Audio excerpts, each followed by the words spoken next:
Hello student, welcome to my channel. आज की class में हम लोग मोल प्रभाज पर अध्ययन करेंगे। तो आइए क्लास की शुरुआत करते हैं।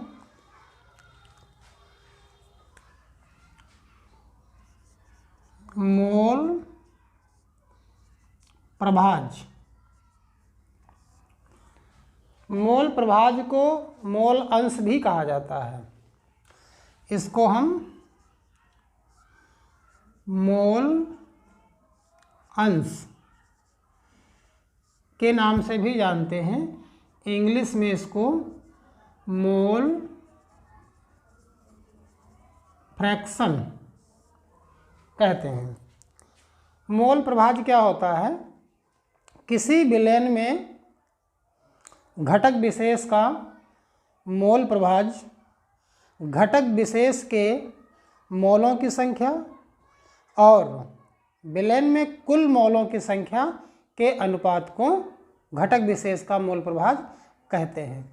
विलयन में दो घटक होते हैं, विलेय और विलायक। विलेय और विलायक के लिए हम लोग पिछली क्लास में अध्ययन कर चुके हैं।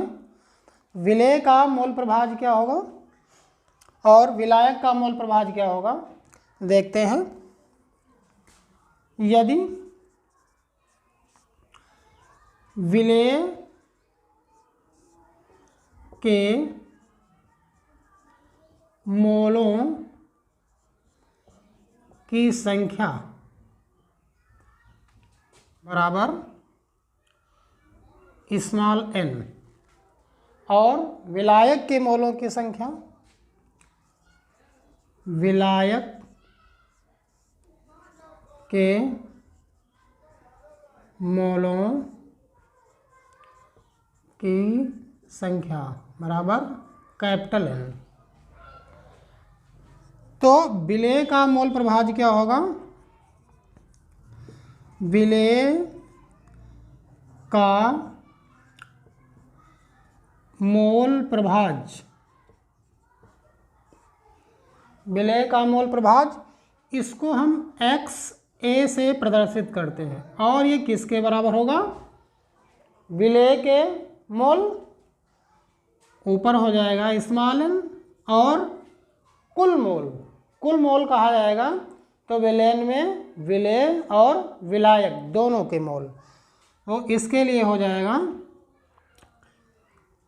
Small n plus capital N। ये हमारा रहेगा विलेय का मोल प्रभाज। विलायक का मोल प्रभाज क्या होगा? विलायक का मोल प्रभाज XB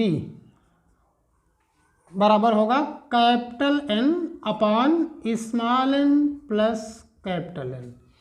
इस प्रकार से हम विलेय और विलायक दोनों का मोल प्रभाज ज्ञात कर सकते हैं।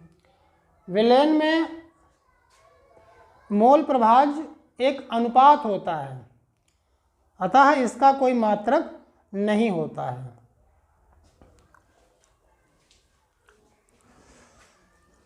92 ग्राम एथिल अल्कोहल तथा 72 ग्राम जल के विलयन में जल तथा एथिल अल्कोहल का मोल प्रभाज ज्ञात कीजिए। मोल प्रभाज ज्ञात करने के लिए हमको एथिल अल्कोहल और जल के मोल ज्ञात करना पड़ेगा। देखते हैं एथिल अल्कोहल की मात्रा कितनी दी गई है। एथिल अल्कोहल अर्थात C2H5OH की मात्रा दी गई है 92 ग्राम। और एथिल अल्कोहल का अणुभार क्या होता है? एथिल अल्कोहल का अणुभार हम निकाल लेंगे। इधर कार्बन 2 हैं तो 2 × 12 प्लस 5 × 1 प्लस 16 और प्लस 1, ये हो जाएगा 24 और ये हो जाएगा 5 और ये हो जाएगा 16 और प्लस 1, 1 6 7 5 12 4 16 2 3 और 1 4। एथिल अल्कोहल का अणुभार आएगा 46। एथिल अल्कोहल का अणुभार बराबर 46 आएगा। अब इसके मोल कैसे पता करेंगे? मोल क्या होता है? मोल N बराबर W/M होता है। मतलब C2H5OH के मोलों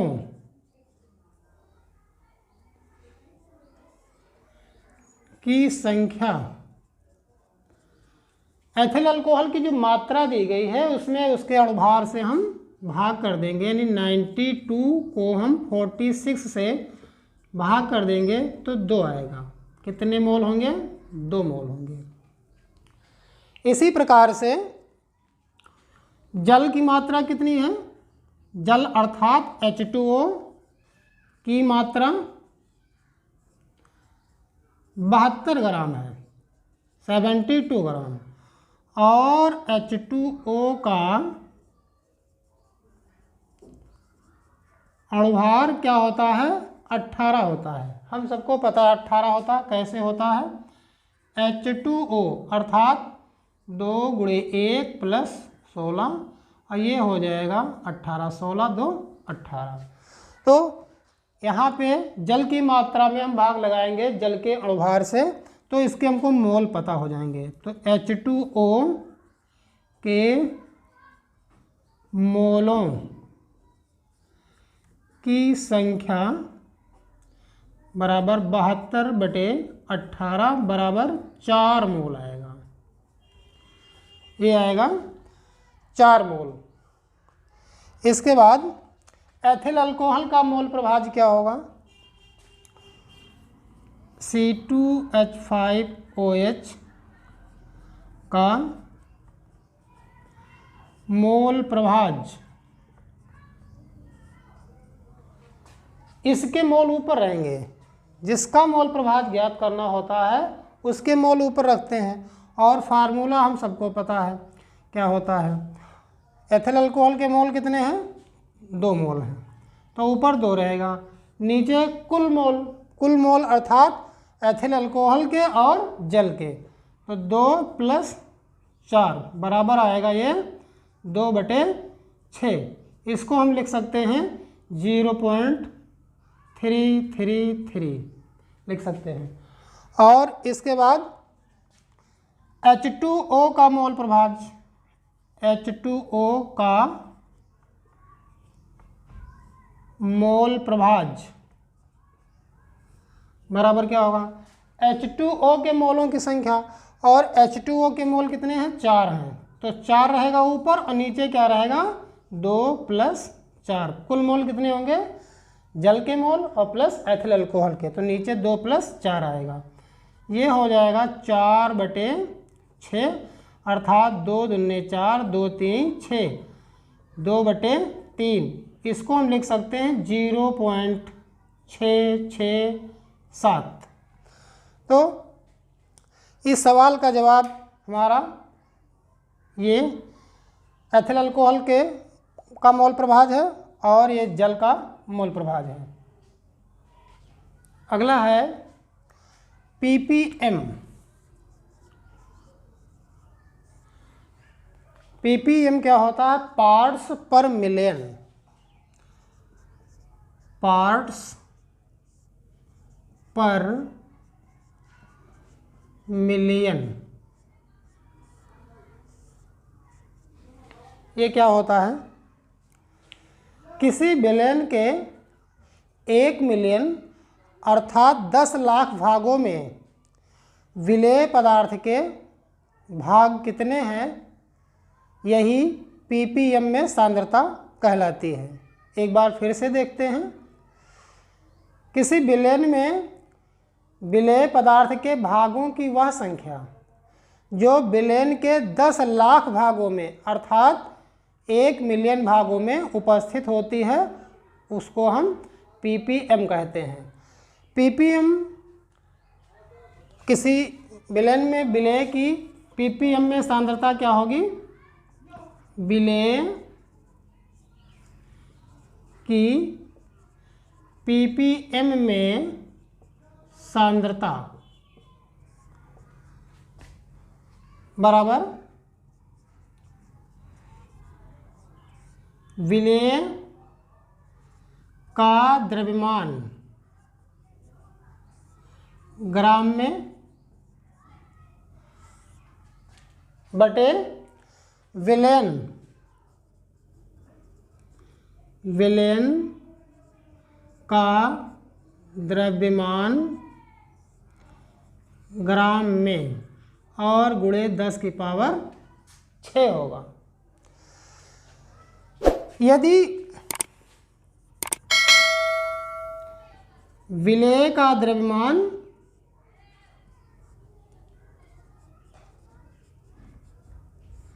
बराबर स्मॉल WA विलायक का द्रव्यमान बराबर स्मॉल WB है, तो इस कंडीशन में सांद्रता को हम कैसे दिखाएंगे? ये हो जाएगा बराबर स्मॉल WA अपान, यहाँ पर विलेन है, विलेन में विलेय और विलायक दोनों चीज़ें होती हैं। यहाँ पे हो जाएगा small WA plus small WB गुणे 10 की पावर 6। ये हमारा ppm में सांद्रता होगी। यदि कोई गैसीय मिश्रण है और गैसीय मिश्रण में किसी गैस की सांद्रता हमको ppm में मालूम करनी है, तो उसके लिए क्या होगा? गैसीय मिश्रण के लिए गैसीय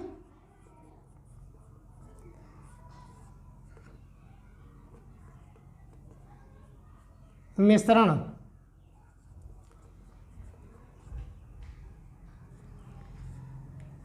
के लिए क्या होगा?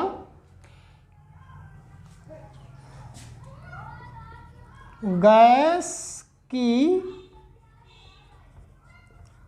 सांद्रता ppm में बराबर विलेय पदार्थ का आयतन, विलेय पदार्थ ना लिखें, यहाँ पे हम गैस लिख लेते हैं। जो गैस कम मात्रा में होगी उसका आयतन, और ये आयतन होगा किस में होगा? मिलीलीटर में होगा, ml में। और नीचे क्या होगा? विलेन का आयतन यानी कि गैसीय मिश्रण का आयतन। विलेन लिखें, ब्रैकेट में लिख लेते हैं गैसीय